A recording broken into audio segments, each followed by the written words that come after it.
Hi, good to see everyone. Thank you for joining us today. And today is the midweek. Is it the midweek or today's Thursday? I thought Thursday. today's Thursday. 2 more days. Oh, sorry, tomorrow will be Friday. That's a great day. Uh, and we have come so far in terms of like now we're already in September. The last thing I remember was actually the first half of the year, and then now we're in September. And I guess that next month is the mental health month. So there's a lot of talks and awareness and education on how we should show up much more consciously and to support each other in this journey for self-care and well-being. So while we're waiting for everyone to join us, first and foremost, I'd like to thank all of you who are here early. That I hope that you have taken your dinner. If you have not taken your dinner, please bear with us for the next, I think we're going to be here for the next 1.5 hours to 2 hours. Feel free to grab a bite behind the screen. We won't be able to see you, and so that you have nourished yourself.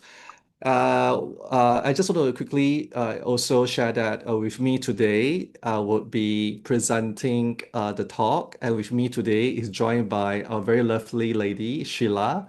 And Sheila has been very, very kind to join us as a co-facilitator so that we could continue to unpack some of these topics together related to self-care and resilience.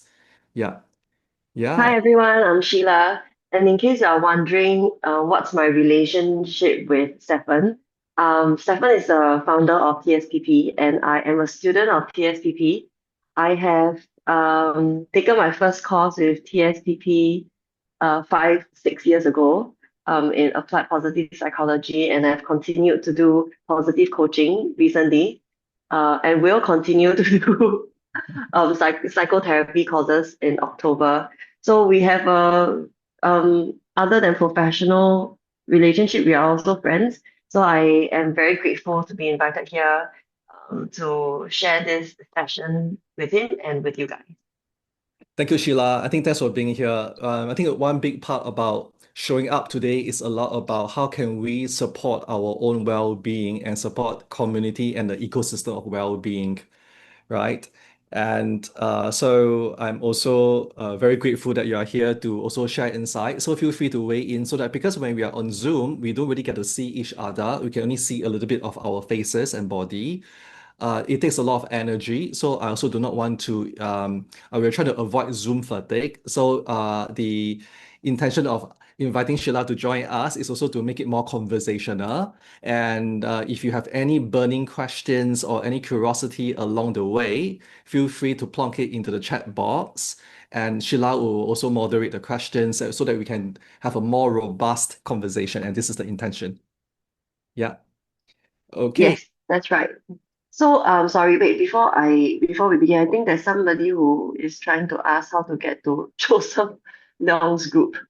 Uh Uh, Lena, are you still here? Okay, anyway, for those who are trying to join another chat room, I think you just go to breakout rooms, right at the bottom of the bar, and there you can find other breakout rooms there.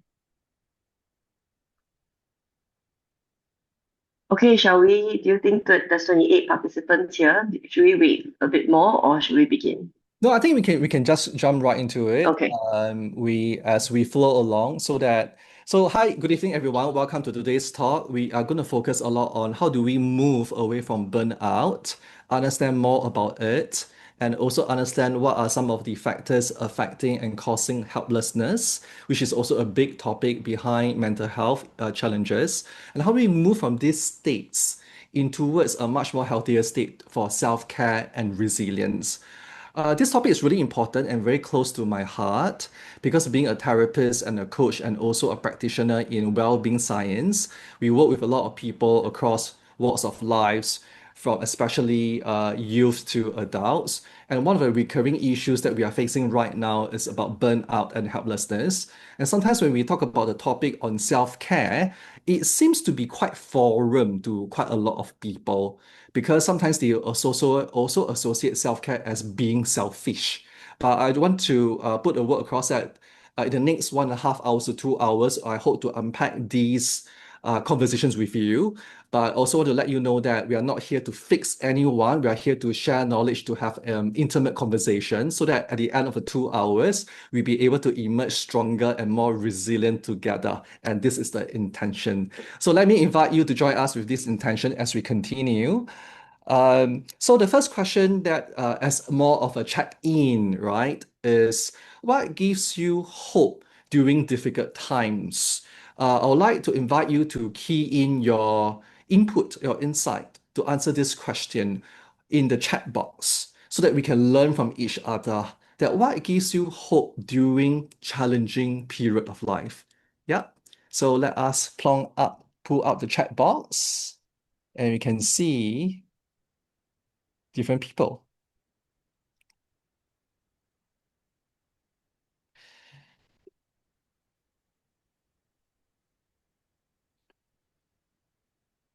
So what gives us hope during difficult times? And I think hope is very uplifting. It's very forward moving rather than going back to the past.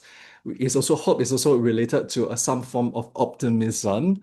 And it's interesting to note that we have inputs coming in that everything is temporarily, and things will change. That is great.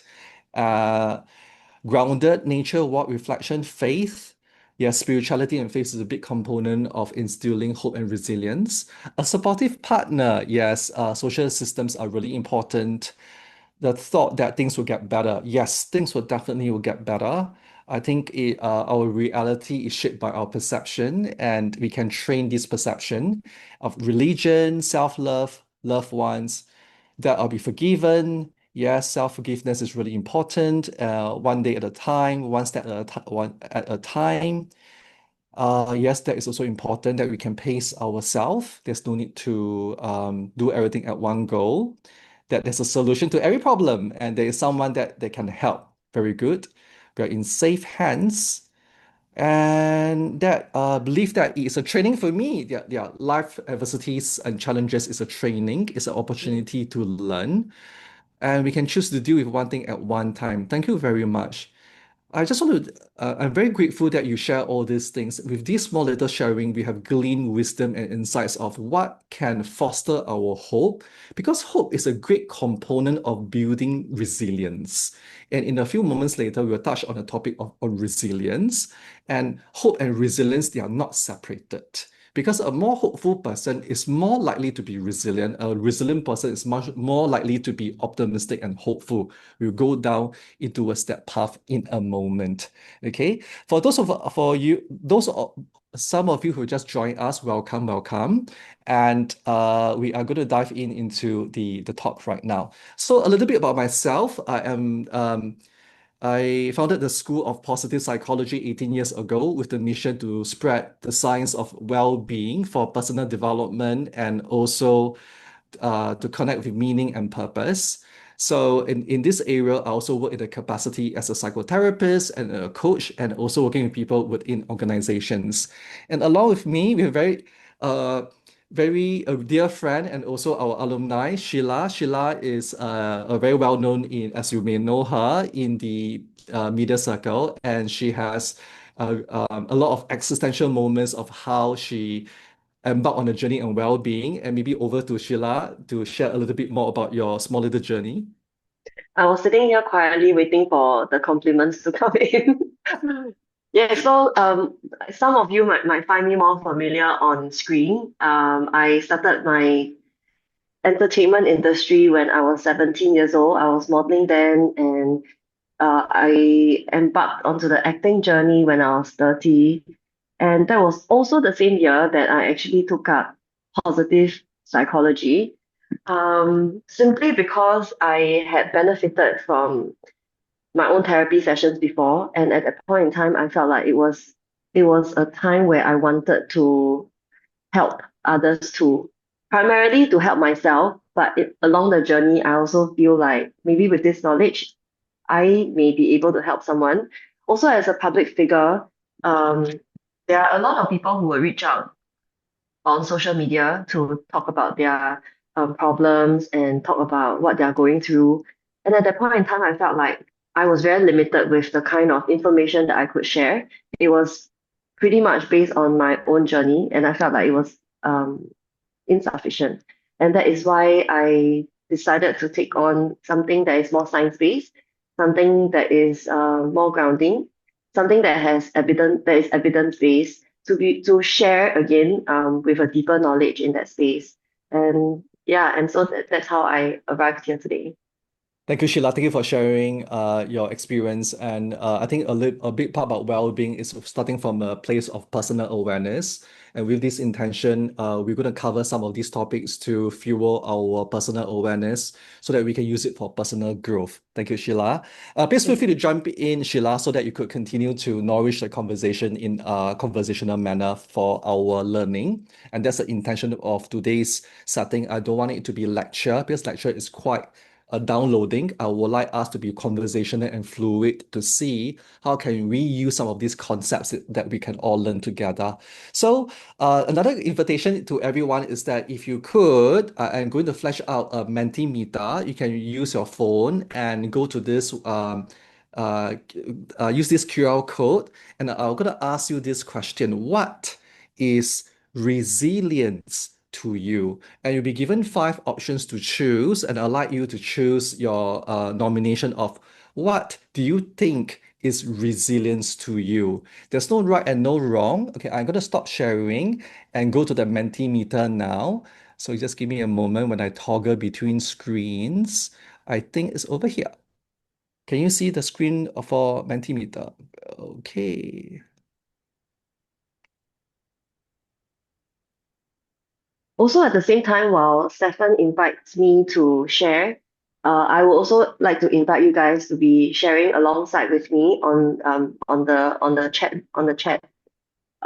chat, yeah, so that when we are at the end of the Q&A session, we will also be able to assess the questions and answer them. So feel free to keep yourself awake and also involved in this period of time.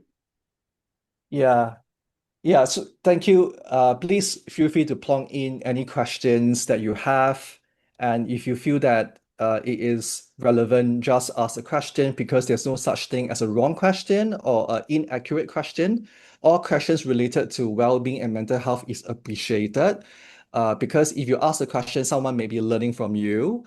And if you feel that you're not very comfortable in asking the question, you could also, I don't know whether you can private message any one of us, then we can answer the question at the end of the talk. Because I believe that at the end of the talk, there will be a Q&A segment, a dialogue between Sheila and myself.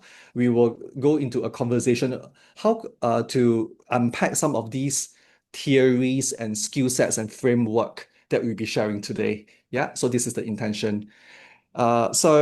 Okay, let us go to the Mentimeter. So what is resilience to you? And it's interesting that we have conducted training with many organizations from government to private sector in different many countries, and we asked this very common question because when we talk about resilience, many people have different perspectives about it, and how we define resilience is also how we define ourselves in some ways. Not saying that it's right or wrong, but it's also a part of understanding where is our starting point. Okay. So many people thinks that if I go to, so it's resilience asking others for help, having a strong mindset, be positive and let's move on in life, able to suppress difficult or hard emotions like fear, sadness, or being stoic, being able to tolerate pain and also compartmentalize our feelings and endure, right? And tolerance. So actually, let me share with you the science of resilience.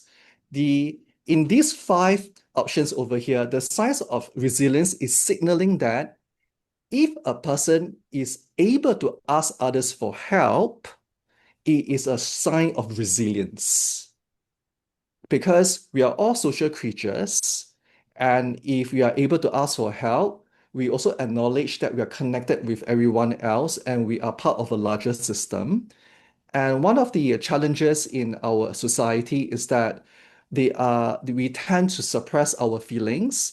We tend to think that we can tank it on our own. thinking that that will make us even tougher or stronger, but that is not resilience. So I just want to clear it in a certain way. Many people will also think that having a strong mindset is equivalent to be resilient, but the science has signaled something else. Having a strong mindset, it could also signal having a fixed mindset or having some sort of mental toughness, but they may not be synonymous or equivalent to being resilient.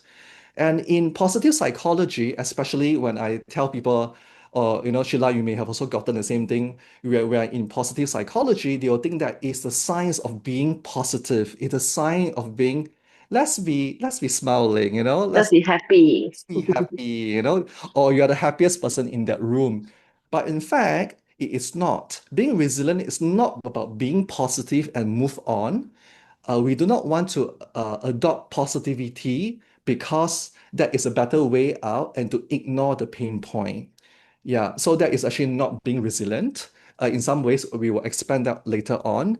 And not and resilience is not about suppressing emotion and being stoic. That okay, we and sometimes when people face difficulties, they go into consciousness, they go into philosophy, they go into religion and spirituality, they become very stoic. That is some sort of bypassing that may not signal resilience. So let us dive in deeper into this topic. Right? Okay, now let me toggle back to the screen. Uh, yes. Can you see my slides? Yeah. Yes. Okay, great. I want to show you this picture that's very close to my heart that we often use in positive psychology and psychotherapy is that we live in a very fragmented world whereby there are market uncertainties, global changes, retrenchment, there are a lot of hardships, climate change, flooding, war, tensions, there's social fabric fractures within our societies and etc. We are living in very volatile times post-pandemic. And and in this picture, it captures the essence of many humans, especially adults or us. We are in this disconnected mode of burnout, helplessness, and we face a loneliness pandemic and we feel that we are not connected. But deep down inside, we have our inner child wanting to love, wanting to connect, wanting to be good, and wanting to do good. So, from this essence, I want to tap on this essence of our inner child that we can continue to trust and build resources to help each other to build well-being and to be more connected so that we can really flourish. And this is the intention of what I want to share with you today. We can move towards healing and also flourishing together. And the objective of today is that we want to raise awareness. We want to equip you with some positive psychology skills. So together we can reflect upon how can we build a resilient society together so that we will not go into self-harm or any other forms of more serious harm. And we also want to support other people who needs that support by sharing these insights, these tools and framework. And after this, we'll unpack in the dialogue. So starting with this is that what is burnout? Right? And this is a common phenomenon that we have been using right now. I'm so burnt out from work. I'm so burnt out from this conversation after talking to this person. So burnout, it simply means, in a simplified way, mental exhaustion. And this word actually burnout started in the 1960s and 1970s, where medical workers like nurses, doctors, and social workers reported this word burnout to describe compassionate fatigue. Compassionate fatigue meaning to say that they have been giving and giving and giving and taking on a lot, and they feel that they're burnt out like burning two sides of the candles. And burnout, when it's being shown symptomatically, it may show up in our life in physical, mental, emotional, and social. It affects our mood, it affects, drains our energy. We feel disengaged and disconnected in life. And then at the same time, we also are overwhelmed by our life challenges, work, relationships, expectations. And when we use digital media, we are also being pushed this information to us and we go into consumption, addiction, numbing, etc. So, but interestingly, Burnout is also quite a global phenomenon. In China, there's this description called tanping, means that they're lying flat syndrome. They don't feel like they want to engage with life. They just feel that time passes really slowly. They feel lethargic and they want to lie in bed because they do not want to face their life. It takes so much energy, right? And but sometimes burnout can be confused as depression or having some form of lowness clinically. They may be manifested in some with some common symptoms, but they may not be the same. So we want to look at the context behind these symptoms to understand that whether is this person facing a burnout situation and how could we realign so that they are going according to they can show up much more energetically in a much more well-being manner, or should they go into steps to get support and help so that they can go into counseling, psychotherapy, or even coaching, right? So one of the students that was talking to us is that he felt that he was broken, that he was no good. He felt that, there's this sense of a helplessness, but he found that he was actually burnt out from work, from his family expectations, and also and more. So the context is really important. So I also want to share with you that we are also using positive psychology, and the science of positive psychology is quite interesting. It focuses on the studies of human functioning. And how could we use this science to look at to promote factors to allow us to connect with meaning, to connect with purpose, to have better relationships, and also make better impacts in society. And if you look at this yellow sentence over here, there is a well-being continuum -10 to 0 to +10. Let me share a bit more with you. So on the left side and on the right side, this entire line signify the continuum of our mental health and well-being. -10 to 0 to 0 signify the suffering, the unwell state. 0 to +10 signal the well-being state. So positive psychology focus on people who are from the -2 to -3, and we can move them from the negative state towards the plus state. So people may ask, what is the zero state then? The zero state means that they are not flourishing, they are surviving. They are not very happy and contented with life, but they're just getting on. So the normal population always hover between the -2 to -3 to +2 +3, and there are moments that we can go even lower, and there are moments we can go even higher. But if anybody is in the negative state, like -3 and -4 and lower, they may represent more acute mental health or mental unwellness, and they will be better supported not by positive psychology, but by psychotherapy and counseling and other psychological interventions, right? And so the question here is that positive psychology, so how can it support me? How can we move the needle from the negative to the positive? Is simply working on some of these things on the right side, focusing on well-being, focusing on strengths, seeking happiness, seeking meaning, and etc. So if I can go a bit more, this is the differentiator. When we study psychology, the study of our mind, our body, our behavior, and our Yeah, yeah. Nice, nice, nice. I know, it's very nice. Attitude change the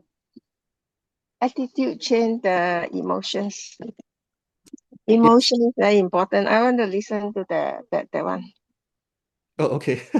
Psychology, I like psychology. Because sometimes I met people that cannot think well one. They just I also cannot think well. There are some people cannot think well one.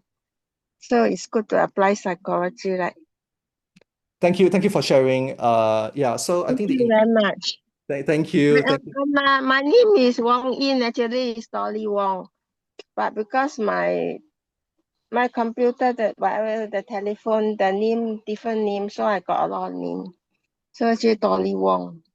Thank you. Thank you for sharing that.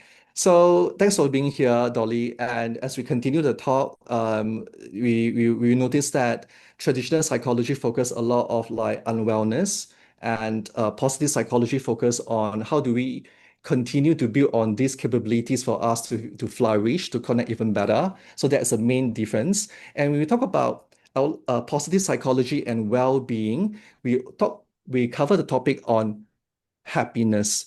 But in positive psychology, we have found out that happiness is very subjective. Everyone's happiness yardstick is different. So instead of using the word happiness, we call it subjective well-being. And one of the topics within subjective well-being, we term it as life satisfaction by simply asking ourselves that are we satisfied with our life? So I'm going to invite you to take this questionnaire. You don't need to share your answer with me. Keep it confidential. But I'd like you to Mm. do the questions. Rate 1 to 7. 1 is strongly disagree. 7 is strongly agree. 4 means that you don't agree or disagree, okay? So 1 is disagree and 7 is agree. So go through the questions. I will share with you. So number 1, give yourself a score. In in most ways, my life is close to my ideal. Give your score. And when you're ready, you can continue to the next question. How to give the answer back? No, you can just write the answer down in with yourself. Yeah, just you Oh, no need to tell people. don't need to tell anyone. Yeah, it's personal. Okay. This is just for your own reflection. Thank you. Thank you.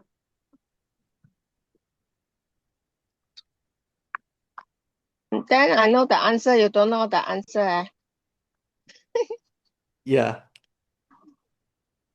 It's okay. As we go on, the slides and the conversations will be relevant as well. I think I really like this life satisfaction question. I always use it on a quite frequent basis to do a self check-in. Yeah.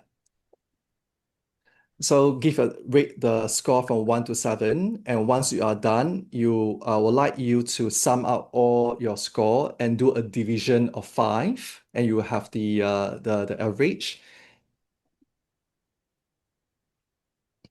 I like the questions here also. I think it's very reflective. Where I to feel see like where to see the question? are you able to see the slides that we are flashing now on the screen? Question. Mm, mm, mm, mm. Okay, I can see the question now. I can see the question now.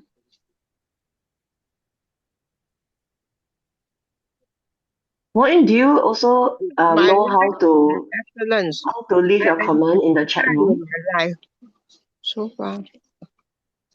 I have gotten the important things I want in life. Hi everyone, this is Alex here, the MC of this event. If I Maybe could live my to life all the alone, attendees right now, including Wong Yi, I would perhaps at this change point, Wong Yi, almost or nothing. Dolly, right? Dolly, is that correct? I'm Dolly here. Yes, maybe at least for the presentation at this point, maybe just My leave your life is close comments to in my the chat idea. first. The condition of my life Yes. is good. I'm So at this satisfied with point, my I think life with so your far. permission, I would like to mute you first, and then we'll just continue with the comments in the chat for a while, lah, if that's okay with the speaker as well. So far, I have gotten the Thank you. important thing I want in life. Thank you. No need to tell you. No need. Thank you, Wai Yin. Wai Yin, just for the sake of this Why conversation. Dolly can. Oh, Why Dolly, Wang Ying? good. Wang Ying is the other name. Okay, sorry. So maybe we can mute you for a while so that we can continue the slide so we can discuss that later. Okay, thank you very much. So, if you go through the questions, you realize that there are 5 of them, and this question is being asked with thousands and thousands of people across many countries around the world, and there's a big sample size of few 100,000 people. And the interesting part is that this life satisfaction scale help us to build the awareness of our starting point. So if you have averaged them out, you should score between 1 to 7.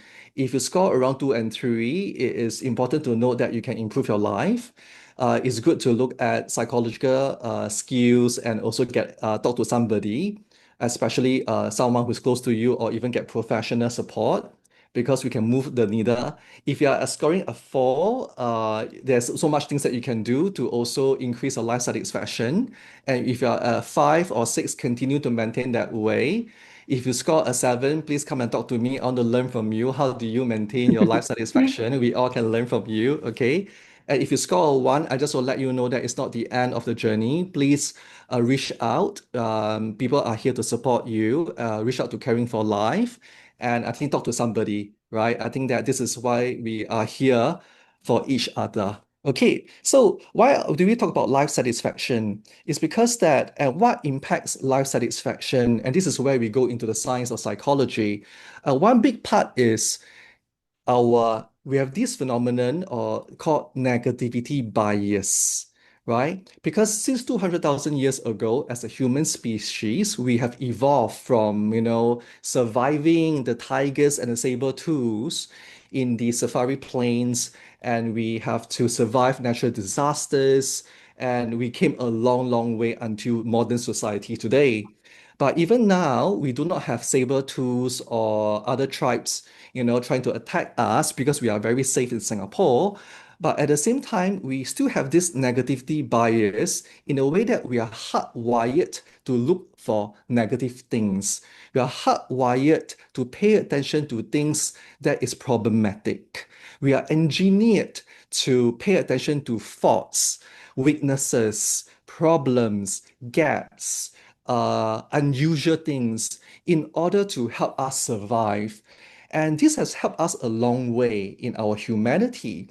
But but this has also impacted our psyche and our mental health because when we have negativity bias and we allow it to consume us in a certain way, not being mindful, it may bleed into other parts of our lives, in our work, in how the way we show up in relationships. We start to pay attention to what's wrong with you, what's wrong with myself, why am I not good enough, why is my boss like this, why is the weather like this. We start to blame or we start to victimize in that manner. And this negative bias, it helps us to survive, but it may not help us to thrive or flourish. So how do we move the burnout state into a much more resilient state by having the first recognition that we have this negativity bias?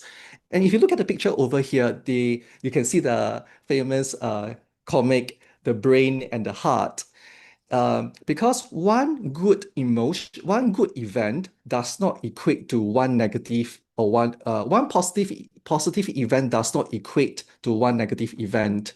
We need at least 3 to 4 or 5 or 6 positive events to neutralize the impact of one negative event.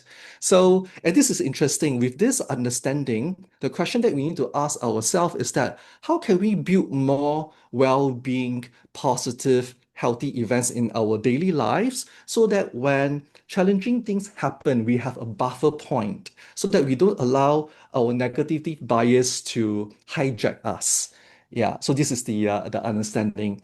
And also at the same time, when we are being hijacked with this negativity bias, it trigger our survival system.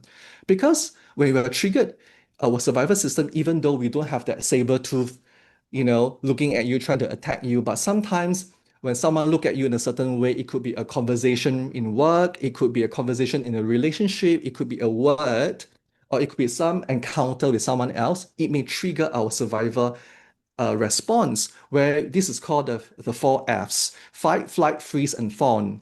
Fight meaning to say that, we become aggressive and confrontational. And flight means that we take a back step, we want to escape and get out of the room, we want to disappear. We felt so tiny of the situation because we felt so much anxiety. And sometimes in a state, we can be shocked and confused. We do not know what to do. And that is a state of freezing. And being stuck, sometimes do not know what to do, is simply a state of freezing.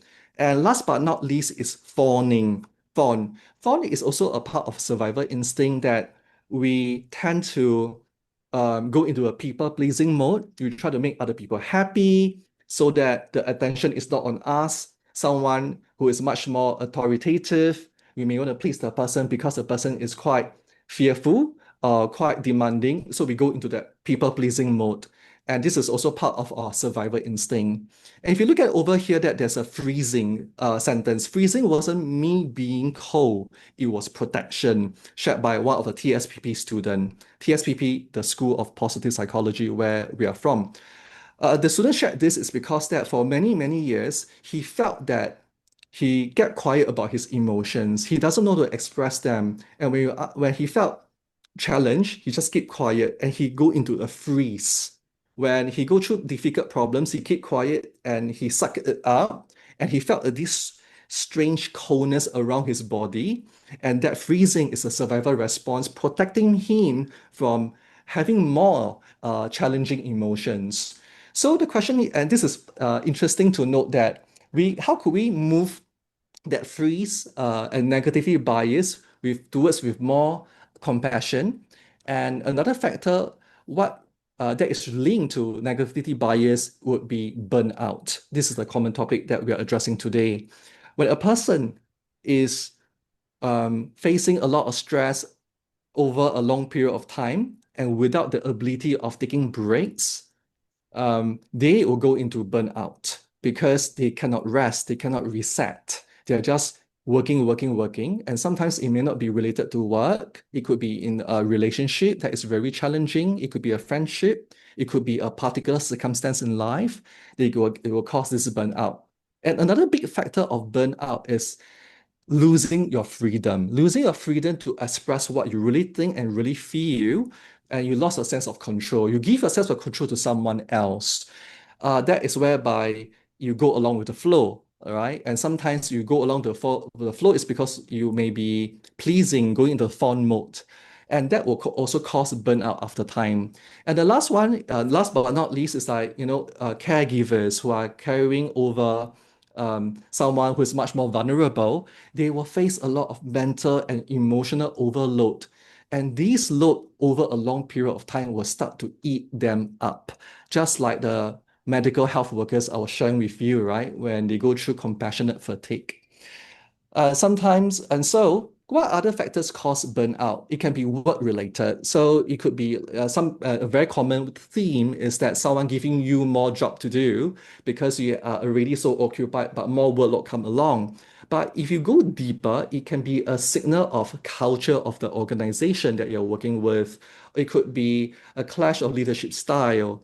And if you go a bit deeper, it could be related to unhealthy environments. Means that you may be working in an environment, you don't have autonomy, there's a lot of suppression, there's a lot of fear and control. There may be social bullying, and sometimes bullying can be not like, giving you attention, or it could be ostracizing, and these cause a person to feel a lack of belonging, right? And some people may ask, why is this the same? Why would this cause burnout? Because when a person don't have that psychological safety, when they are being isolated, they do an MRI, the scan of the brain, and if the same part of the brain light up when they're being punched by someone physically. So when someone is being bullied or someone is being left alone systematically all over a long period of time, the same part of the brain light up as if they're being physically punched on the face. So emotional and social pain is equivalent to a physical pain, right? And of course, at work, there's a lot of pressure to perform and they are not being resourced.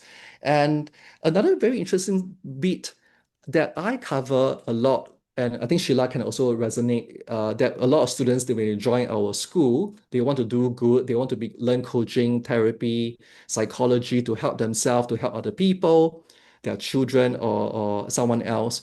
But they also want to investigate their why. And what causes burnout is that there might be a misalignment in how they show up in life, in their work, in their relationships, in their activities, and it might be a misalignment with their inner why. Why meaning to say that because why also means that our inner purpose, our higher purpose. Sometimes they may not be working along with their purpose; they're just working for survival, and there's a misalignment, right?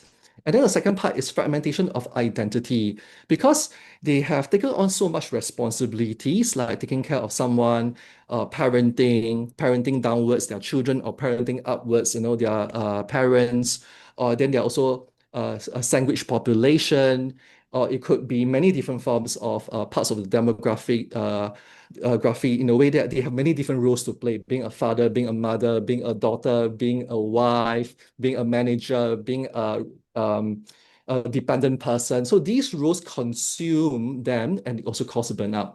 And last but not least is isolation. As I mentioned to you earlier, it's a lot about disconnection. They feel alone. Especially right now, when you go to take an MRT, everybody's looking at their phone. Everyone is connected to the digital media, but they are not connected humanly with one another. That could be also a big part of causing burnout. And I would just like to chime in a little bit on the burnout part. okay, Um, I personally in my coaching work that I've done with my clients, a lot of times I feel like the burnout is associated with work. But I also have then realized that actually burnout is not never really caused by just one pillar of their life. It is usually accumulation of several things, like you have mentioned, that we actually play many, many different roles in our life. We are not just a worker, we are also, a mother, we are also a daughter, we are also, children to our parents and friends and all that. And a lot of times we also feel guilty when we are not able to play a certain role well. And we take on this guilt, we take on this responsibility, and we are very hard on ourselves. And a lot of times you have very limited time and you feel like you want to do so many things. And the accumulation of all these things, um, when you feel like you want to reach out to somebody, yet at the same time you feel like, but my problems are so small. I don't really know what to say because everything is so small, but yet everything small accumulated become very big. So that's when I think a lot of times burnout happens because of that. Not because of one very big event, but because of many, many, many, many small events that is really just taking up so much of your daily life. well said, Sheila. I think that all the small little pieces actually add up.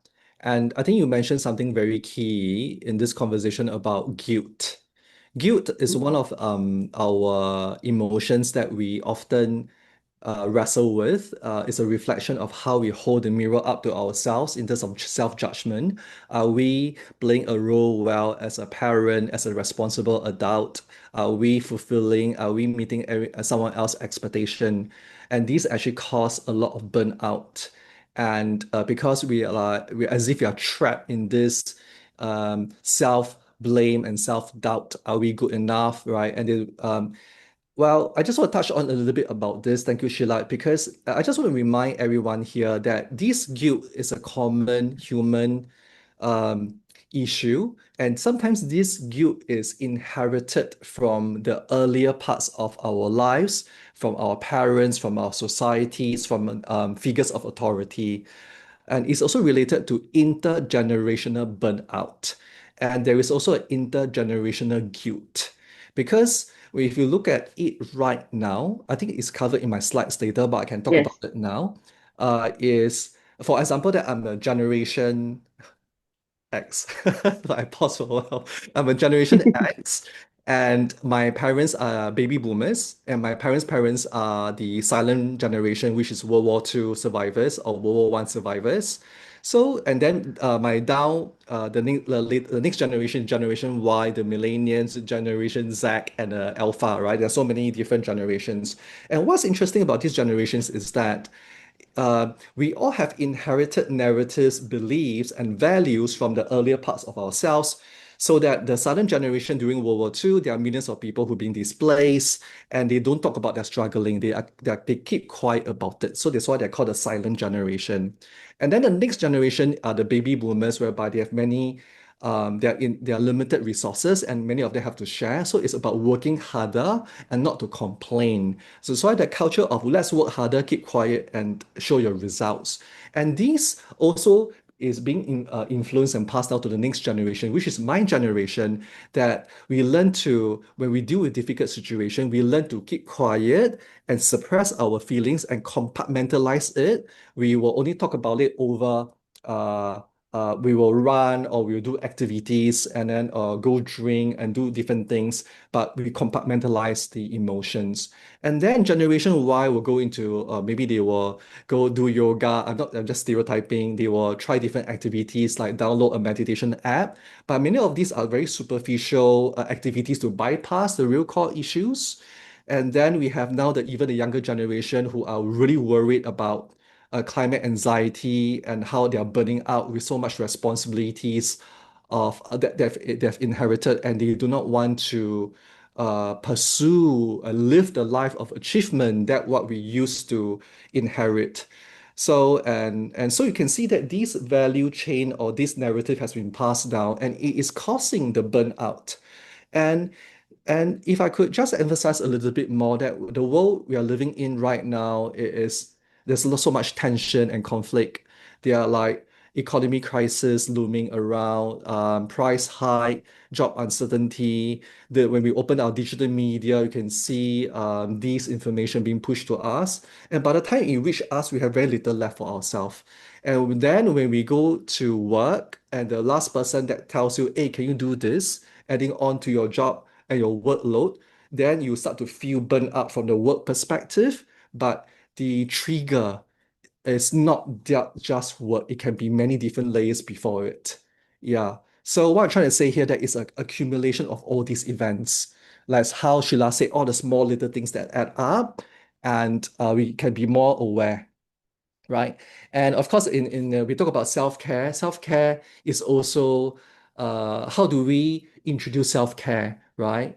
And before we talk about self-care, let me move into a quick story about the elephant and the rope. I wonder, this is a very famous story, and you may have heard of it, that there's this small baby elephant, and he lost its parents when he was young because the parents were being poached by poachers, and the poachers threw a rope or a chain around the elephant's neck, and the baby elephant tried to tug and run away, but he was too small and weak to break the chain. And years later, this baby elephant become an adult elephant with the same chain or same rope, but it will never ever escape it because it has learned that whatever we do is pointless. I can't break free. The pain is still there. There's no point. I've given up. So this phenomenon is known as learned helplessness. And when bad things or challenging events happen to us in our childhood or earlier relationships or earlier work environments, we went through something really stressful and difficult. Sometimes we may also adopt the learned helplessness mindset,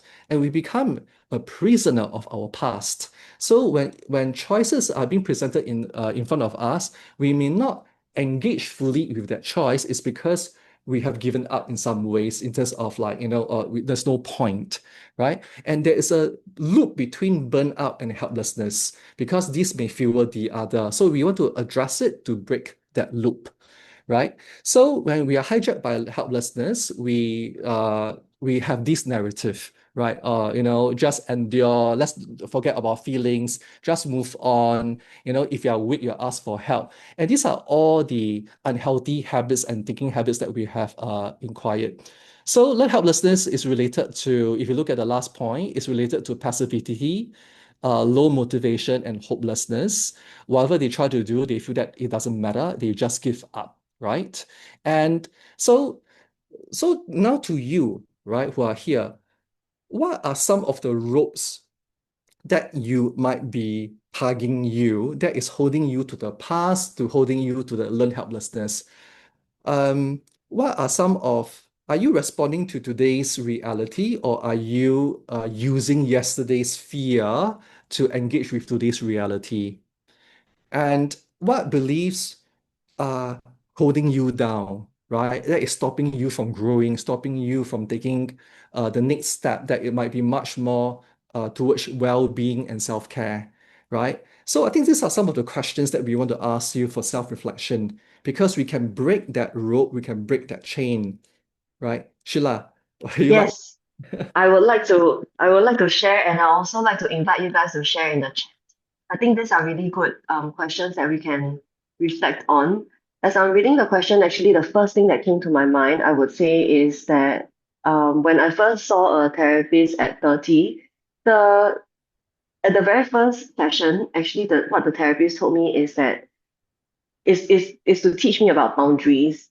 And at that point in time, I felt that I have never realized that I can draw healthy boundaries for myself, especially with people who are very, very close to me. For example, my parents, for example, my very close friend or my partner. It is very important to draw that boundaries for ourselves because that is what makes us feel safe and that is what makes us sane. And those are the things that many times the people that's closer to us are the ones that causes triggers. And by drawing boundaries, it helps us to carry on that relationship with ourselves and them in a healthier way. Um, I don't know if this is relevant to any of the questions here, but it was something that I felt I needed to share at this point in time. So then what I want to answer is what fears are keeping me tied down.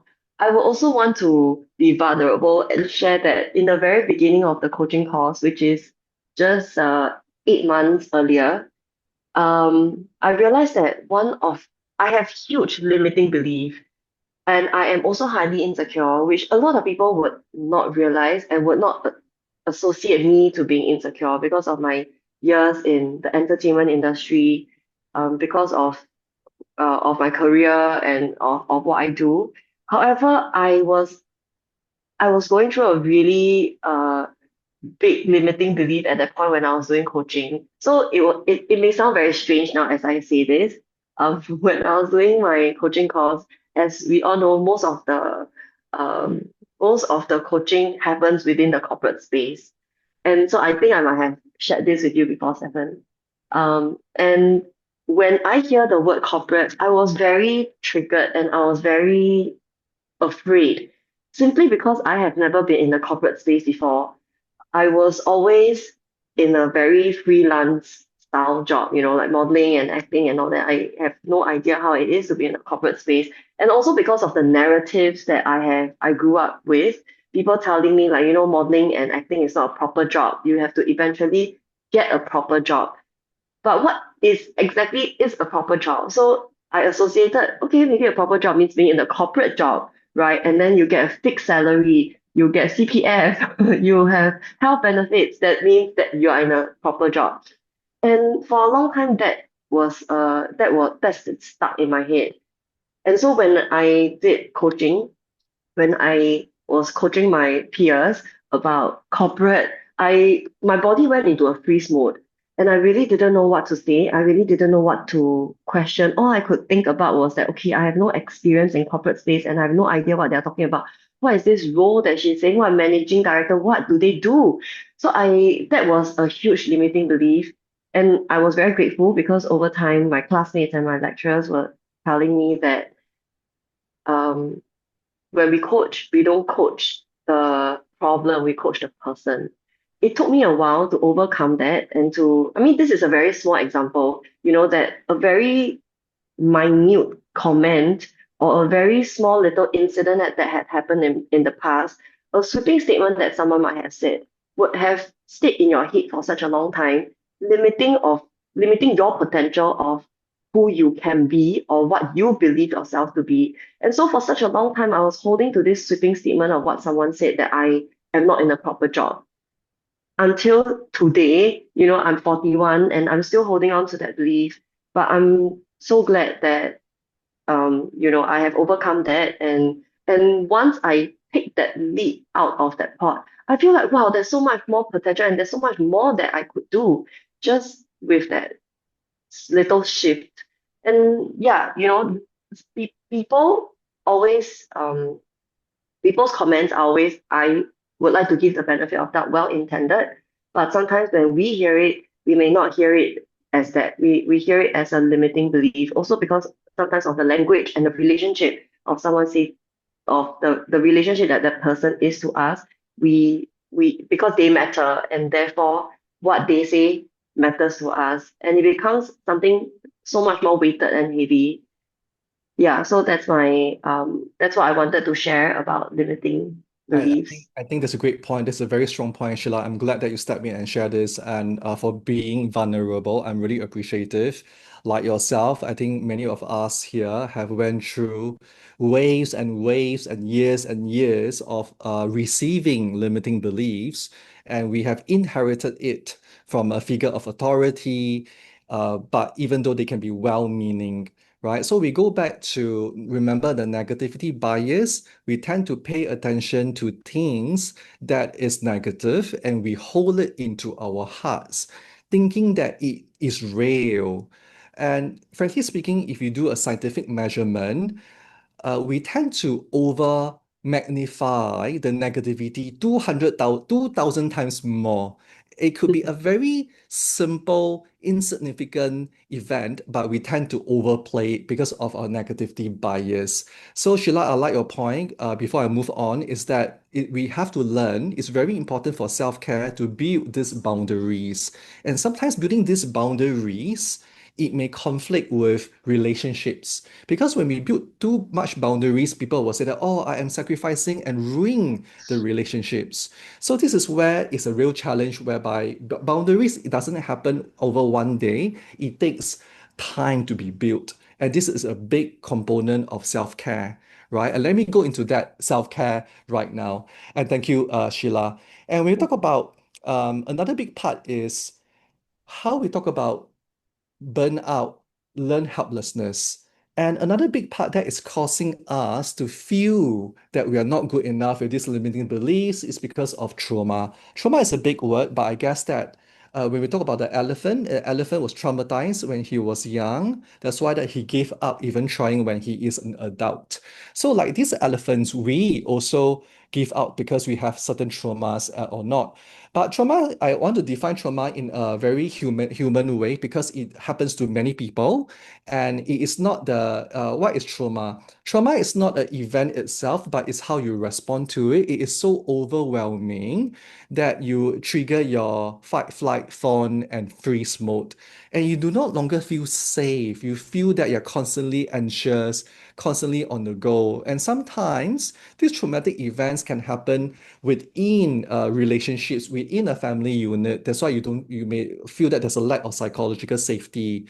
And this will impact our body, our mind, our sleep, our habits, and it has an impact on our nervous systems. Our nervous systems is where we activate how we recharge, recover, and heal when we are eating and we are resting. So, in the trauma literature, there's a big T and a small t. Big T means that, when a person goes through a big event like war, separation, disaster, like earthquake, they survive it and there's a big trauma. And there's also a small trauma, like it can happen during a long period of time in childhood, in relationships, in workplaces. And these are all the small T's. And these are both traumatic on its own. And and when a trauma happens again and again and again, when the person have not recovered, this will even eat into making it even more complex over time. So it is also very subjective because two person can be exposed to a stressful event, but one of them may be much more triggered and traumatized than the another person. So it's very subjective. Okay. And so I want to touch on the big T and small t portion actually. Hmm. Because I think it's very often that in our culture, when we talk about trauma, people think of trauma in big T. They think about it in, like you have mentioned, disaster, life-threatening events. They think of it as sexual abuse, physical abuse. But actually, a lot of the small T's are things that we experience in our life too. And it could be something very small, but trauma to me, it is an event that has then, correct me if I'm wrong, Stefan, it is an event that happened that altered the course of your life or your belief or your belief system moving forward. So a lot of all these small T's, like for example, like you have mentioned, bullying, or within my family, I would say that my my uncle had experienced trauma because he was constantly being compared. Like he's who he is as a person, his results, his character, and etc. was always being compared by my grandmother to someone else. So in that case for him, he was always kind of never good enough. Because no matter how good he is, there's always someone who is better. And that became a small trauma for him.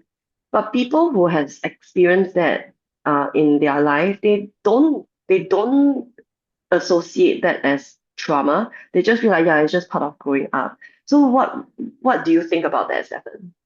I think this is a great example that if a person went through difficult childhood because they are being abused, they are neglect, and they see the fight between their parents or their parents weren't there as supporters to help them when they're growing up, this will take on a toll on their psyche and their mental health.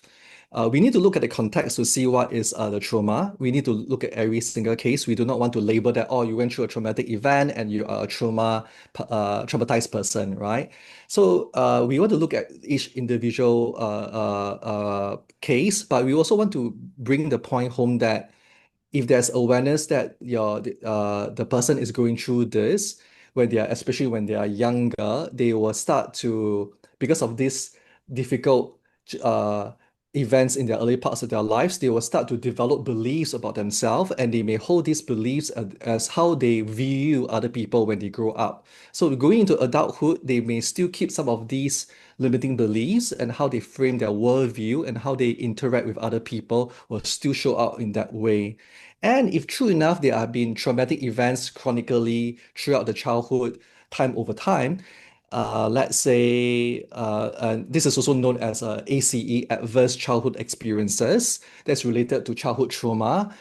They are more likely grow up in a way that they are unhealthy, not so healthy. They may go into dysfunctional relationships. They may develop more health issues, trust issues, and they might be much more hypervigilant. They will show all the signs of anxiety and also depression and post-traumatic stress. Yeah, so you are right. And we need to look at the context, but these are all flags and signs that we want to look out for. But the good thing is that with this awareness, we can move towards healing, we can move towards support and build resilience because this makes us human, right? And so trauma will also impact our body and our mind. It will trigger our nervous system, the four Fs. Sometimes we may shut down. There's too much. We are emotionally overwhelmed. It will impact our memory. We start to have brain fog. We are not very clear in our thinking, our decision making, and we might be more prone to scam. When some things like this happen, we're under pressure because we are not agile enough and alert enough. And it can also manifest into our body as a sort of pain, aches, or even dullness, right? So this trauma is not just mental and social, it impacts our emotions and also our body. And so we can heal. There are many different types of therapy that we can acknowledge and explore. And healing involves rewiring the system, building relationships, building healthy versions of themselves, building the trust so that the nervous system can really heal. When a person is being traumatized or they are in an unsafe environment, their nervous system is constantly activated, and their reptile brain and their emotional part of the brain there is like a fire alarm going on, even though there's no fire. When they look at small little things, their triggers, they will continue to go back in that state. So that is one. So we can have this awareness and go into healing.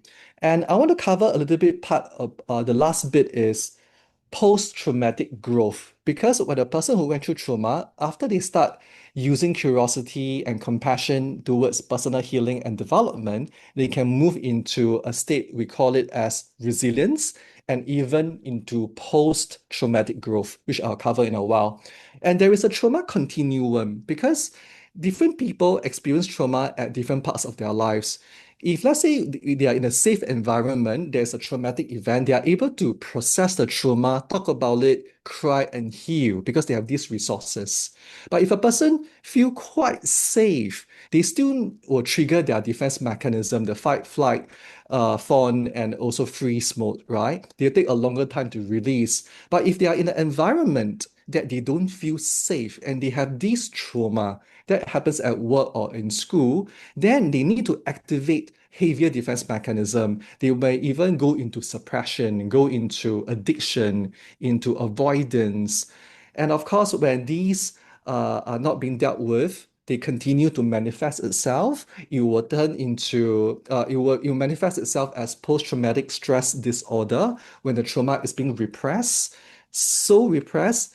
And of course, we have complex PTSD, and whereby complex PTSD is what very commonly to describe related to having adverse childhood experiences that they go through small T's over a long period of time during their childhood, or they can go through a dysfunctional, abusive relationship when they're in adulthood and they don't constantly feel safe. They just have to repress and repress and repress. And so there are many different forms of trauma, how they impact our psyche, and it's good to know, to have this understanding so that we can move forward for healing, right? So, and the good part related to how can we use these trauma to build resilience and opportunities for growth. So the first part is to seek help, get supported. Second part is to understand that what is the meaning behind the trauma and these difficult experiences so that we can learn from it, resource ourselves, build new social network, build new boundaries, and while getting supported. At the same time, you'll be surprised that sometimes the hardest pressure and the hardest pain, the most difficult pain in your life is like pressure, like polishing a rock into a diamond. Yeah. So in positive psychology, we focus a lot on post-traumatic growth. We do studies on um, in the hospitals that women with breast cancer survivors, when they go through after the surgery, how do they rebuild their identity with resilience? And we also we do research with people who went through major breakups, a divorce, or their spouse have passed away, or they lost someone and they're grieving deeply. How do they bounce back with meaning and purpose to rewire and wire their life again into experience post-traumatic growth?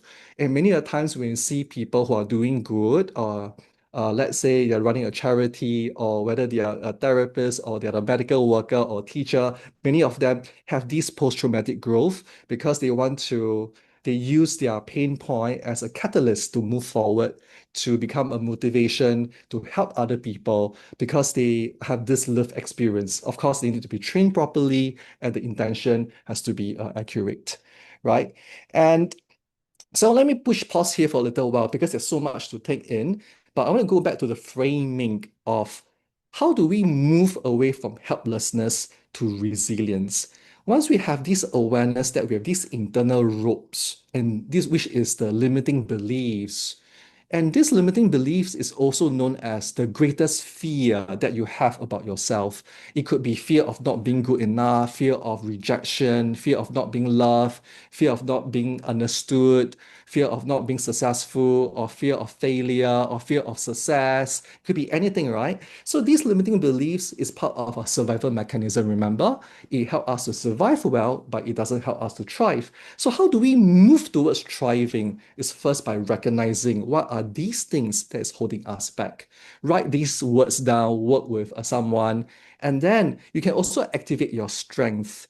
In positive psychology, we will help you, or you can go to find out your strengths, and we can use your strengths to um, not to forget about your problem, but continue to heal and use your strength meaningfully so that you can rewire a story like the hero story. You know, the hero story whereby they went down in a very low time and they were injured and wounded, and then they bounced back up. They defeated the dragon metaphorically, or the villain, and they continue to shine and bring hope to other people. And that could be one way as a metaphor.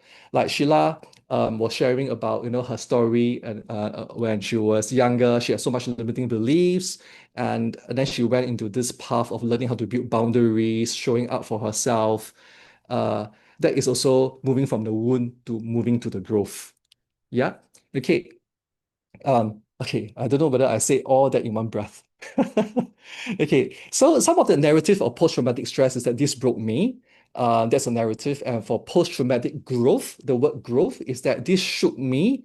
It has shaken me a lot. I am afraid. I am scared. but I discovered new possibilities about myself.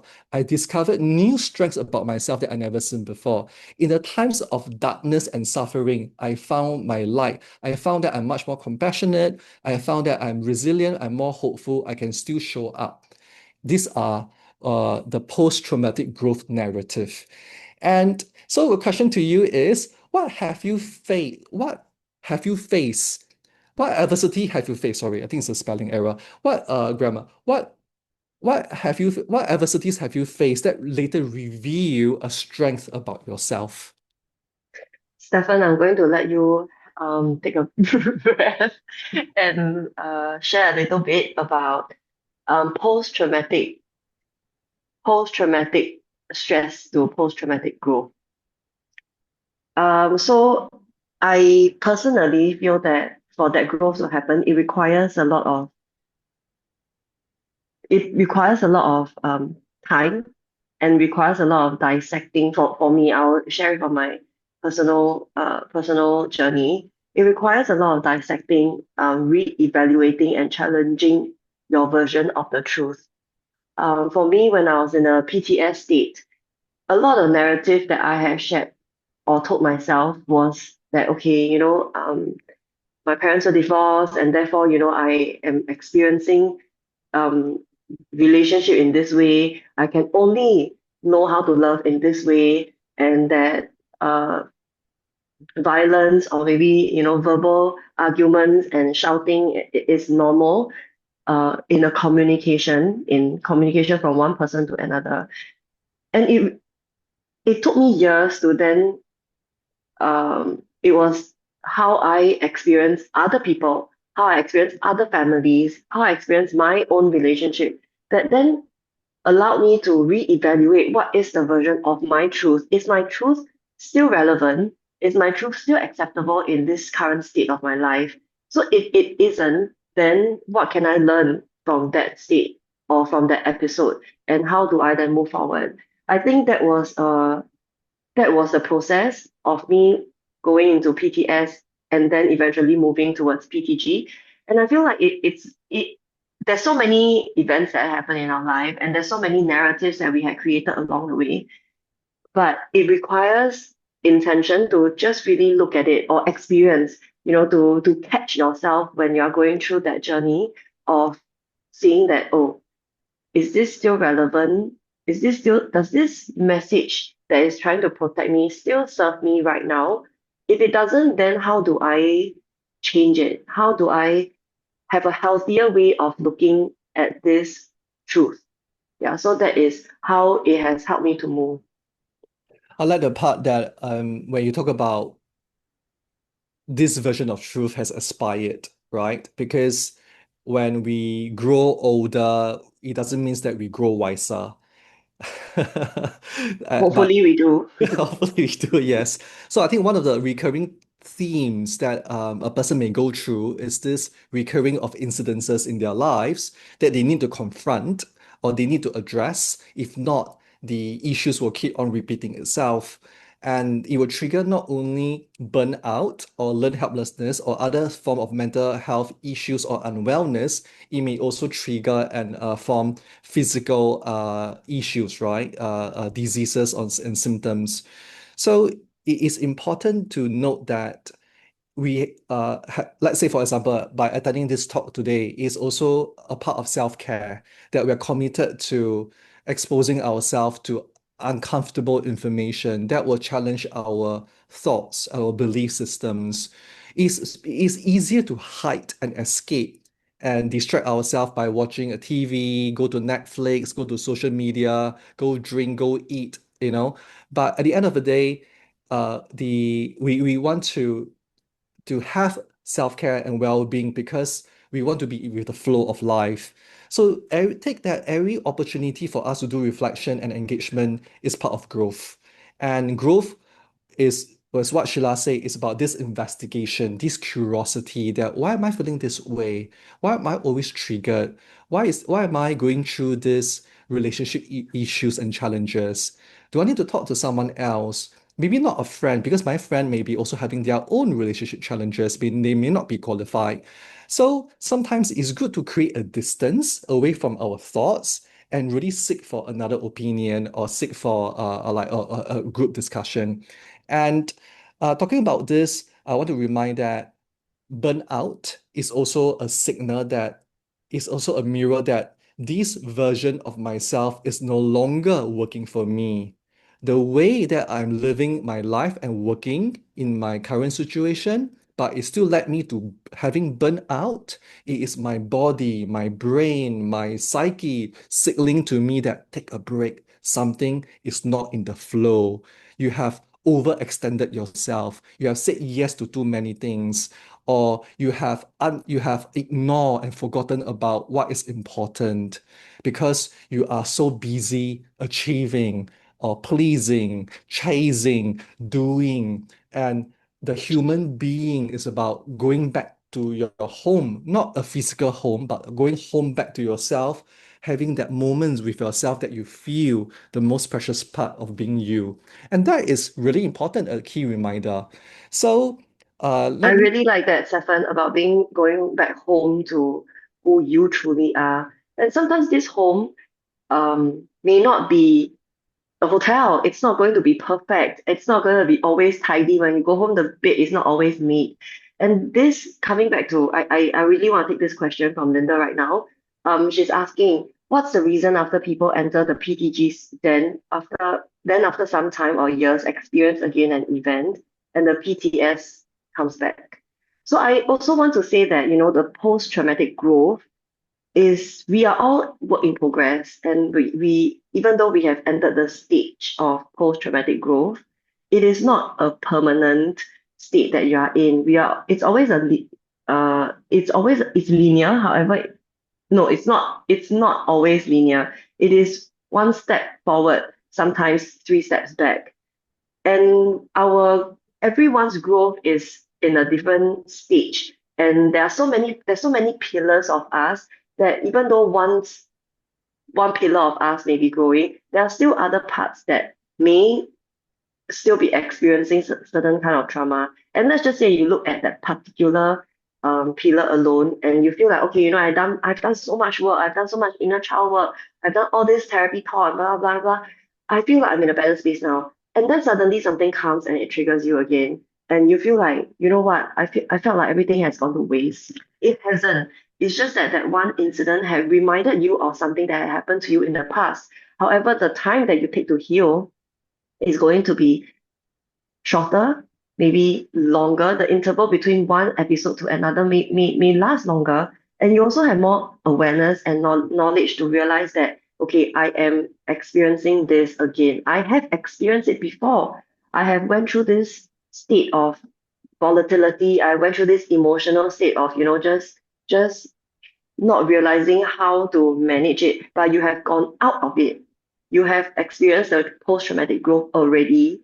And so you have that resilience to know that whatever that is happening, you will have the ability to get out again. So that's to answer your question, Linda, it will happen, and we are all just work in progress. Thank you so much, Sheila. I just want to echo what you said because this is really related to the resilience. Mm. Post-traumatic growth, the ingredient is resilience. And how do we develop resilience? Is about having the ability to focus on our emotional resources, our social resources, and then build this forward healing action. Resilience is really a lot about instead of reacting, we respond. When we are down, we bounce up. It's about getting up. It's not about giving up. It is about getting up, even though it's painful. It's okay to cry. Crying is healing. It's okay to say that you are afraid because fear reminds us that we are alive, that we are still human, and then we can cherish, our relationships and things we want to enjoy in life. So resilience is the psychological ability to respond in a way that we want to respond and not being hijacked by the situation. And resilience is bouncing back, as you can see over here, from challenges and adversities.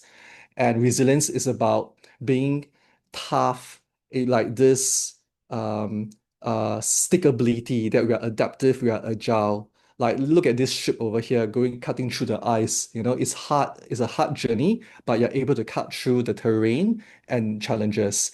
So when we talk about resilience, I want to use this metaphor as part of resilience training. We teach this model in a very deep manner, in a very uh, a breach in the there's some parameters of resilience. I will show you a breach version, which is this short version. We teach this resilience model with to nurses, to doctors. We work with a National Heart Center. We work with the police force and Singapore prisons. And this is one of the used models around the world. It's actually led by Professor Ilona Boniwell, the second generation of founder of positive psychology. And let me summarize what does this represent in terms of a resilience. If you look at this reservoir, you realize that there are four leakage and the water is leaking out. The water represents resilience, the amount of resilience that you have or we have. And the four cracks represents the challenges of our lives. These are ongoing demands. It could be work demands, life demands, as an adult, as a parent, as a child, as a student, as a worker. So these will continue to zap our energy from the reservoir. Is it possible to mend the crack and not let the water out? It's not possible because life happens. So what we want to do is to continue to replenish our resilience reservoir. We want to find out what are the activities that energizes us, what are the activities that nourish ourselves, what are the activities and the people that we can be with, or what books and knowledge that we can develop and learn in order to replenish so that this is a continuous cycle and this is resilience in a quick way. So the first part is to find out what are some of your resilience drainers. What is draining your resilience on a daily basis? So in an exercise, typically we will ask you a series of questions and you have to find out what are the four main resilience drainers. After having that awareness, then we're going to find out how do we fuel our resilience. Another metaphor is called a well-being tank, right? Is that so we all have phones, right? And when do we charge our phone? So some people charge when they're halfway, some people they are charged when they're all the way to the end, some people they're charged when they're 75% full. I'm the type of person who charge during 75% full. Just saying. Yeah, yeah, yeah. Very representative of how you practice your well-being tank. Unfortunately, I'm the kind that charge sometimes when it's dead. This is just a metaphor. So the question here is that, like the battery, we have an energy battery and well-being battery. So when we wake up each day, we may not have 100% well-being battery because we have a bad sleep. We have some difficult moments for some reasons, and we may wake up only with 70% or 75% well-being energy or resilience energy. So when you start to commute, do your daily task, by the time you reach midday, 50% of your well-being energy is already being zapped, right? And then when you enter a challenging situation that you're not prepared, it will zap another 25 to 30%. So what I'm trying to say here is we want to be aware where is our energy meter constantly throughout the day. Because when we are aware, then we will know when to say no when it's too much for us. And imagine that if we are a type of people who constantly want to say yes, not because we are bad, because we want to please people or because we want to fulfill our roles well in work, in relationship, but sometimes we are saying yes in the expense of saying no to ourselves. So imagine that your energy meter is already low. What are the activities that we can do to replenish it, right? So what we want to achieve here is that let's identify some activities, like for example, acts of love. Acts of love can be not for someone else. It's acts of love and kindness for ourselves. Yeah, how do we replenish it? And these are small little activities. Another part to be aware about when you open up your phone, I believe that you might have a calendar. It may be appointments, what you need to do. For example, I have a lot of appointments, but have we buffer appointments and moments for slices of love and slices of joy? So in positive psychology, we train ourselves to have these moments and slices of joy. And why is it called slices? When you eat an orange, we don't eat the whole orange, we slice them into small little pieces. We enjoy them. If we eat a whole orange, we become full. So slices of joy, it can be 3 minutes or 5 minutes of small little activities that we identify and we intentionally do it for ourselves without even having the need to inform someone else. It could be listening to a favorite music, it could be dancing, it could be anything. But I just want to say that these small little things add up, right? And we can go a bit more. I think I will stop here for a little while and to see because I know I spoke about intergeneration burnout earlier, so I don't want to cover this anymore. Uh, Very timely. I would like to still talk about the previous slide. Can we yes. go back to the previous slide about the well-being tank? Okay. I would like to touch a little bit on this, following what you have said right at the end on taking micro moments of rest. I feel like a lot of us, usually when we look at rest time, when we think of, okay, it's time to take a break, what do we think of? We think of, okay, I'm going to go on a holiday. I have a holiday at the end of the year, but then it's just January.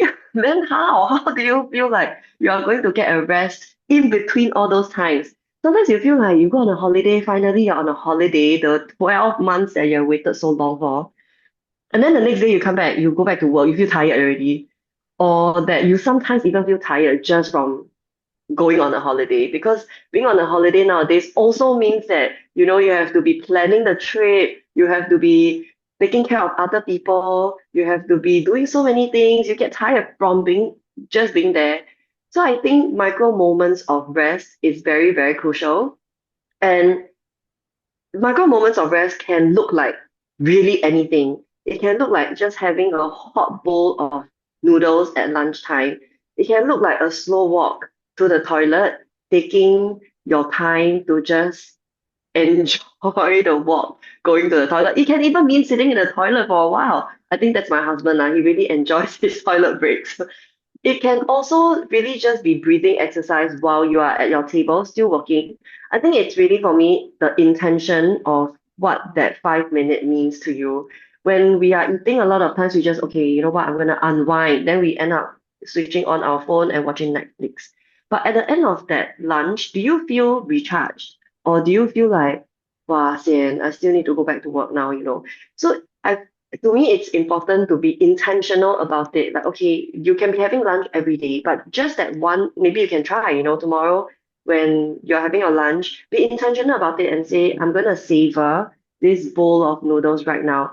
And savoring means that you really appreciate and you really taste the food, the color of the food, the texture of the noodles, the richness of the soup, or really just paying attention at that particular thing that you're doing at that particular time, being present at that moment. And that few minutes will actually make wonders.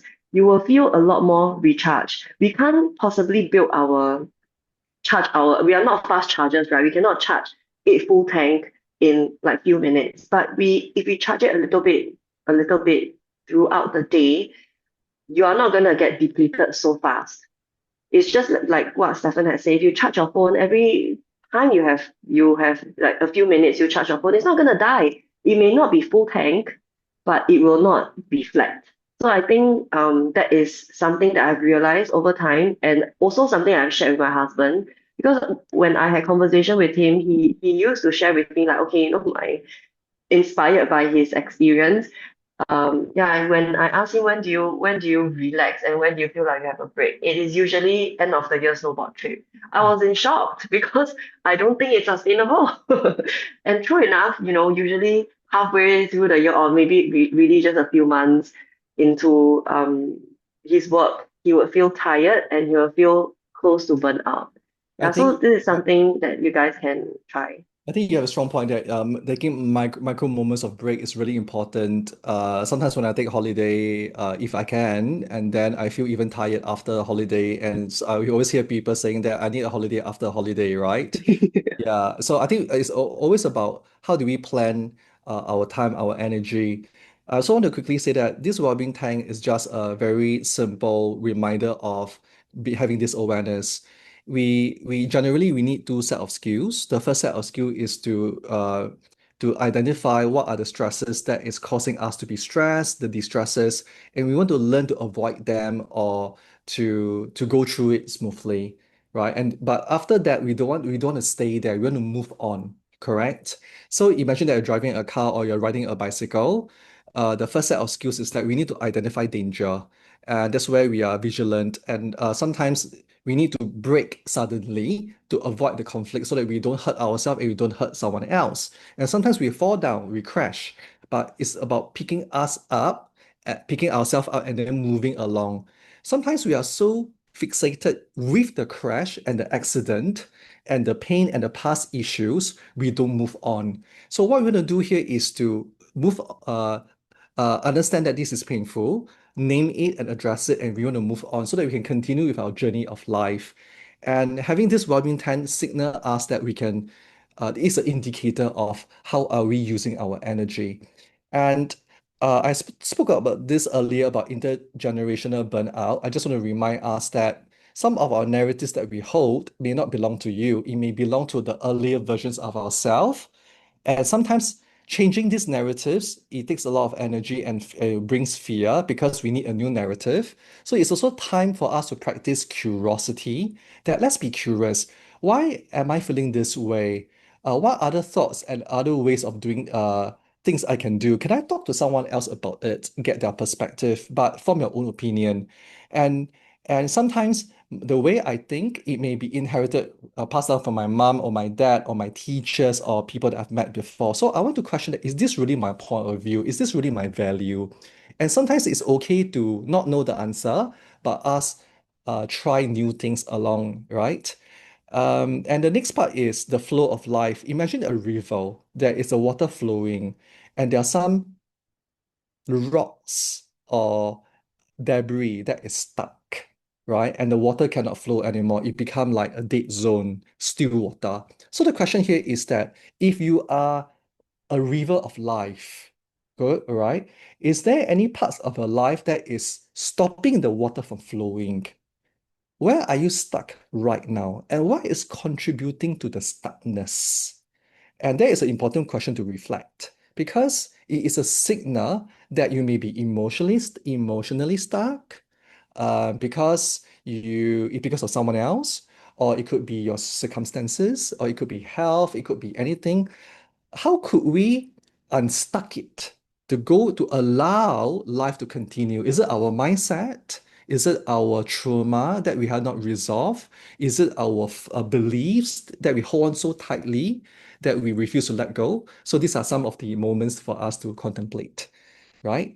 And this is interesting. When we go to the gym, we carry weights. The reason we carry weights is because that we want to build strength, not just muscles. And this strength is stored in the muscles for us to deal with challenging situations. And this is not a one-time thing, it's a continuous thing. It has a big impact on our health, a big impact on our stamina, big impact on our life. So mentally and emotionally, it's the same, that we can build this resilience muscle. But this resilience muscle doesn't happen after an adversity. It is being built before a challenging event. So how could we use small little challenging events to build our muscle? So it's by number one, paying attention to our self-care routine.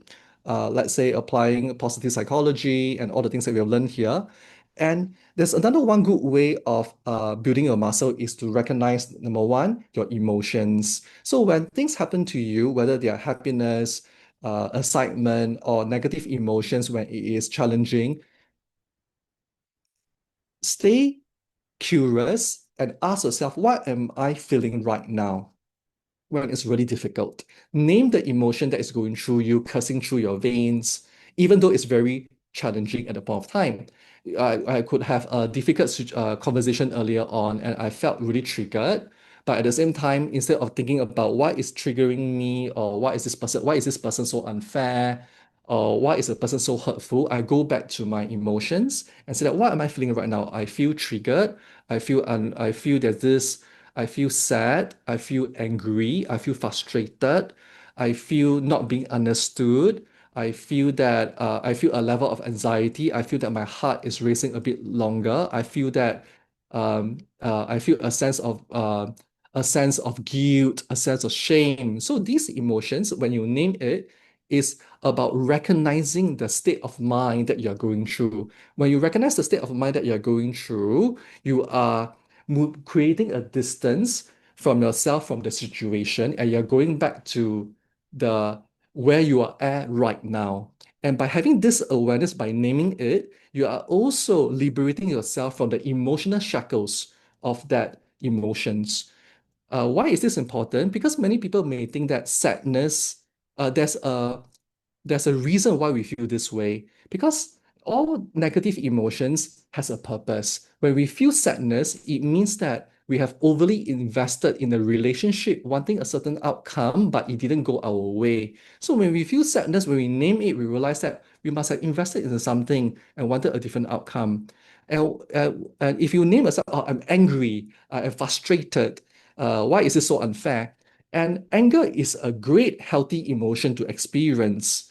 And many times when people feel angry, they feel guilty afterwards because they shouted or they did something they don't like. But stay with me, anger is a healthy emotion. It's okay to express it. You can first by naming it. When a person feels angry, it means that there's a sense of injustice. Their values has been overstepped. Their boundaries have not been respected.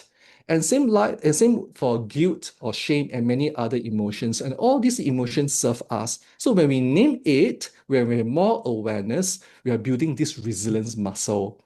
And the second part is when we feel this emotion, so I feel angry, I feel not being understood. When we start to name it and recognize ourselves, the next part is to normalize it. Oh, it's okay to feel anger. I am only human because I have all the different types of emotion, right? So now if I feel angry, I know that my values are being compromised. What can I do next? So you give yourself a validation. It is okay to feel these feelings. All feelings are healthy. If you remember the cartoon Inside Out, if you have watched it. So normalize your emotions because being human, we will feel that emotions.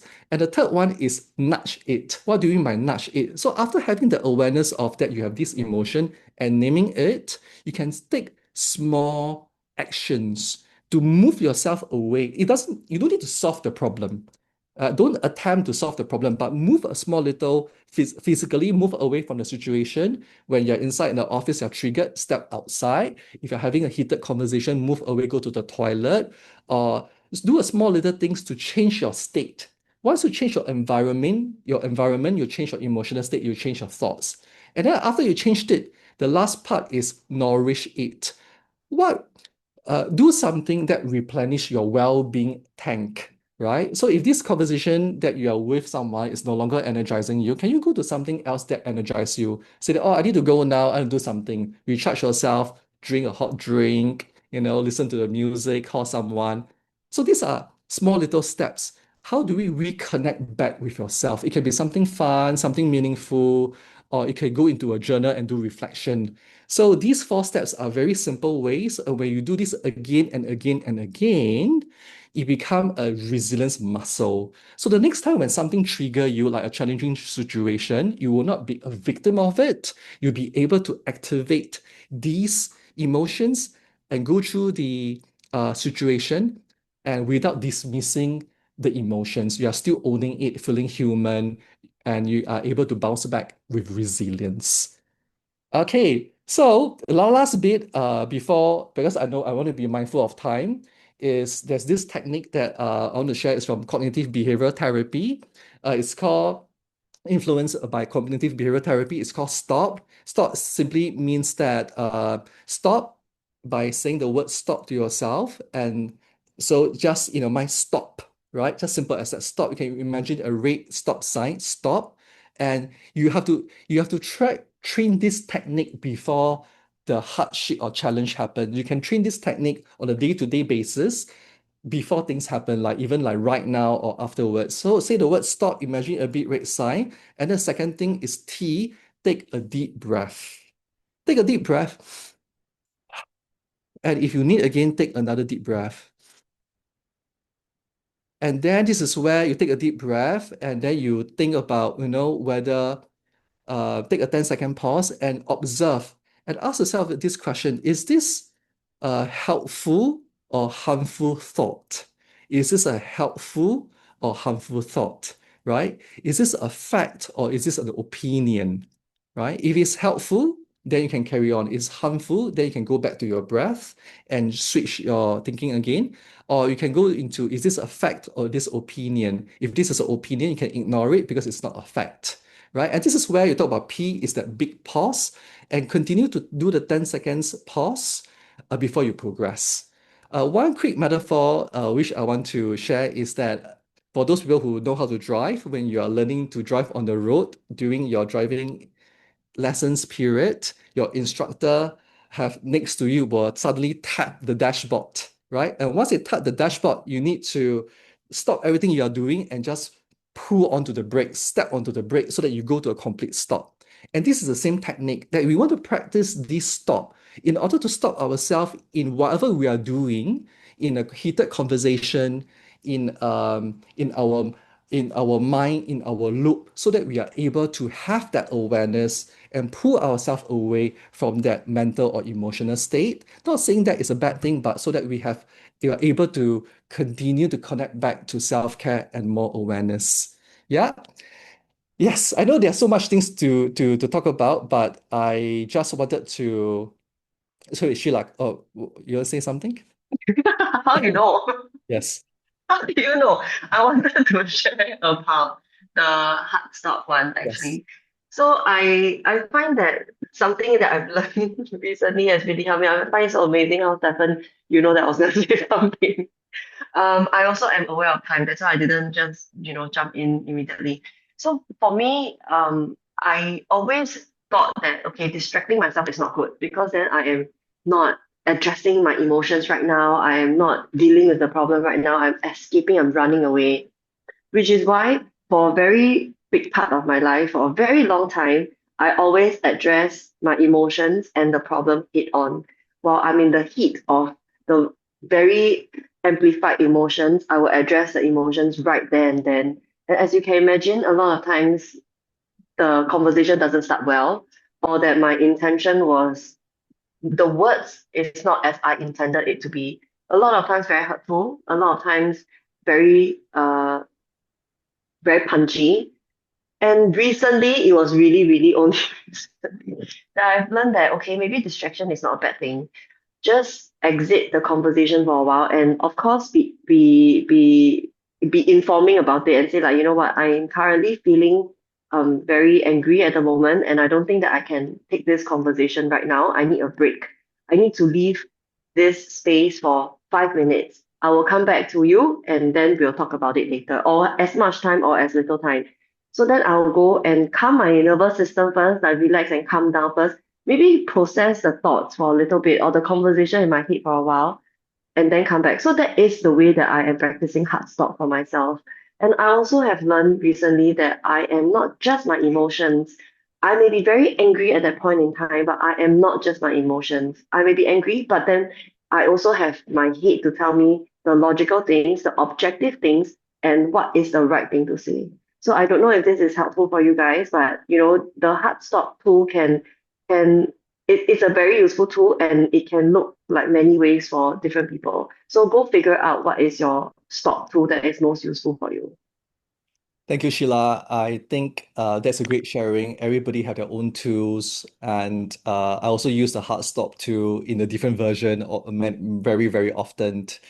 And it's very good to, and going back to the tool earlier, one that I really use very often is the name it and normalizing Mm, it, because we allow the emotions to be processed and bring ourselves back to the reminder that we are only human and it's okay to go slow. And sometimes we don't need to have all the answers. And we may not have the clear direction at this point, but something will emerge. Yeah. mm, And I know that there's more slides over here, but I'm unable to cover all. But I just want to emphasize the one last slide before we come to an end, is that on like a highway, everybody is traveling on your own journey, and everybody is traveling at different parts of the road at different speed. Some people may be surviving, Some maybe are struggling. Some people are barely coping, and some people are healing and thriving. Everyone is at different stage of their journey, and we are all on the same road, right? So what we can do is that if we focus, we have this awareness and understanding and compassion, we are able to help each other to build well-being. It's okay to stop sometimes to help on someone else, and it's okay to know that we are not okay. And that's why that we have this community, especially Caring for Life, who has dedicated so much energy and time to build these talks, to make it available for you. And usually these talks are done over lessons in way deeper frameworks and cases and discussions, and it can take like up to 6 months to 1 year or 2 years to learn, because psychology or positive psychology is not taught in secondary school. We have been taught to do math, science, like algebras, history, languages. We have never thought to look at our feelings as much as our thoughts as much. So when we are learning it in adult, it's a bit at the later stages. So which also means that we can use these skills right now to move backwards and do and commit on healing.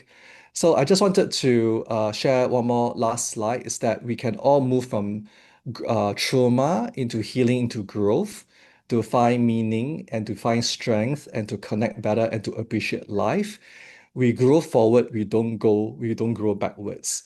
And on this note, I would like to invite a call to compassion, to be compassionate with yourself and to people around you. Maybe someone needs your quiet presence this week. You don't need to talk. You can just be next to the person, hang out with them, and you are also a seed planter of hope. For those of you who are really keen to maybe to take this a bit further, you can look us up, the School of Positive Psychology. We are at Bugis, and we have a very nice campus, and we also offer online learning courses. We have counseling and psychotherapy programs. We also have WSQ Resilience Positive Psychology program, so you can use your WSQ. We also have positive psychology courses, great for parenting, leaders, or finding out your purpose and impact. And you also, like Sheila, you can learn to become a coach to help other people in their journey. So there are so many different ways for us to improve ourselves and to help other people, right? So thank you very, very much. And I just want to say that we are now at 8:52. We may take one question if there is one or two questions, and then continue the conversation that we are all here for each other. Thank you, Stefan. Thank you so much for taking us way past the time that you had planned. But thank you, because you're always so generous with the information and the knowledge that you have. There are a few questions here that was asked along the way, which some of them are really good questions, and I would like to address them. Let me see. Yeah, let me scroll back. Okay, so as we were talking about boundaries earlier, Agnes is asking, how my mom always plant limiting beliefs in me, even when I'm now no longer a child. How do we set boundary from my mom? I guess to address this, I think it is not just about mom. I think to take it a bit further for everyone, I think this is just about setting healthy boundaries, even from the people that we love. It could be our mother, our father, our grandparents, our spouse, our best friend, or our children, for example. Would you like to take that, Stefan? I think it's a great question, and it can be a bit complex also because we have limited time. One small example is that going back to the philosophy and the understanding that when you build healthy boundary, you're not also protecting yourself, you're also protecting the relationship between you and your loved ones. Sometimes they may not have the insight that they are causing unnecessary distress for someone else because they may not be as exposed or may be as aware. So when if you have this awareness, like about resilience muscles, like what you're learning, well-being tank, like all this today, you can apply it. So going back to the importance of that building boundaries, starting from the intention of why you are doing it. Because sometimes when we build boundaries, right, guilt will show up that, oh, am I being a good child? Am I being patient person? Why am I so irritable to someone who loves me? There's so much complex feelings. So starting with the intention that you're doing this for the greater good, you're doing this because it's supporting the relationship. Then when you have a strong understanding, then your protective layers and factors will come in. Maybe the small little step is before one small thing is that last time, one quick example, when I was staying with my parents last time many years ago, my mom doesn't have, he didn't come from the era of boundaries, right? Come and knock my door and expect me to open the door. And it's very annoying for me. It's because that there's no boundaries. It's my personal room and my safety, right? So I have to set boundaries by not responding to the door. I'll verbally say that, oh, I'm busy, I'll come back to you. And then my mom will continue not to talk, I'll talk to you now. But I know that it's nothing urgent, right? But then it made me feel that I'm not a good son. Why am I need then I just purposely no, I'm very busy now, I'll talk to you later. Give me half an hour. Then I can hear my mom say, ah, 跟你讲话是很难 you know, for example, like this, and then she stormed away. Then I start to feel guilty. Oh, am I a good child? Everything. And then when I open the door, she said, oh, I cut fruits for you. I want you to eat it. Right? So common. It's Yeah. such a So common thing. so it's just one example, but you see this before it reached half an hour, it was 5 minutes, it was 10 minutes, it was half an hour, it was 1 hour. Then they learn after months and years later that I will open the door and have a conversation with them when it's ready. Mm, Yeah, then they start to also investigate themselves that, oh, maybe they have a sense of anxiety. That's why they breach a boundary. And especially when they come from the era that there's no boundary, so they do not know, right? Yeah, small little things like this can be mm. helpful. Yes. Okay, so I hope that helps you to answer your question, Agnes. And so the next question from Sarah is, how does therapy help compassionate burnout? Good Perhaps question. you could explain what is compassionate burnout first. Compassionate fatigue, if as what I mentioned to earlier, is about burnout. Like, when you're too much empathetic, you care a lot Mm, about someone else, you keep showing up and giving and giving and giving, and you do not know how to take and receive, you will experience compassionate burnout. For example, nurses, they experience compassionate burnout. I just had a conversation with someone as a nurse, and she said that every time when there's a patient that enters a room, we are ready for suffering. Imagine that mm. mindset because they need to be there to heal someone else and provide care. But you don't need to become a medical person to go through that compassionate burnout. If someone else, if you're a caregiver could be someone in the family is wounded physically, mentally, or emotionally, and you can experience that compassionate burnout. So going back to we are well-being tank, right? So how can therapy help? Your therapist will help you to look at the factors that's affecting and contributing to your burnout. It could be relationship complex factors and help you to reconcile some of uh, the ways that you're engaging with life so that the therapy will help you give number one, provide you a safe space for you to be open and to be vulnerable without judgment because these professionals are trained to hold space for you because they're compassionate, but they know how to recharge themselves because they need to learn, right? So as therapists and coaches, we need to recharge ourselves. And the second part is that you will learn to find new ways of replenishing. Yeah. So for example, being a therapist myself, I see a therapist. So that because I have blind spot, I can't see some things. I have numb spots, I can't feel it. I have deaf spots, I can't hear it. So seeing a therapist will help me realign what is important in front of me so that I feel more supported, not only with emotionally and mentally, but with awareness that I can navigate a certain complex or difficult situation. Yeah. Thank you so much, Stephen, for sharing. And the next question is, since trauma is subjective, can we say that only the person himself can label himself whether he is traumatized? Or will there be someone who did not pick up themselves as they are being traumatized? Are you asking whether the label, how are we using the word trauma? I think what Ailey is trying to ask is that will a person not realize that they are being traumatized? Are Yes. they the only person that can label it themselves, or maybe they don't even realize that they are living in trauma? The two possibilities can be accurate.